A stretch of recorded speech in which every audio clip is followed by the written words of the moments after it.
Jedan od donatora humanitarne akcije za sigurniji korak naše Katarine Arsić bio je autor knjige Zanimljiva čarapanija Miloš D. Stojadinović. Sav prihod novca od prodaje knjige namenjen je za kupovinu proteze.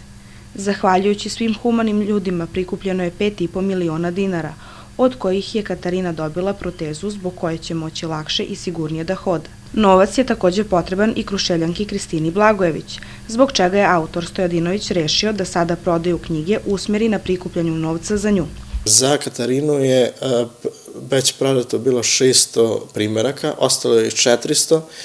Kako je Katarina već prikupila sav novac, odlučio sam da preostalih 400 primeraka idu za našu sugrađanku takođe, Kristinu Blagojević, koja je mnogo je brzo, da kažem, potrebni su ovih 400.000 evra kako bi njen život je veoma ugrožen i zato pozivam ovom prilikom naše sugrađane i sve ljude u okolini da kupe knjigu ili pomognu dobrotvorno, znači kako bi ona što pre skupila novac i spasimo njen život. Inače, Miloš Stojadinović je po profesiji inženjer elektrotehnike i računarstva, ali pre svega zaljubljenik u zavičajnu istoriju.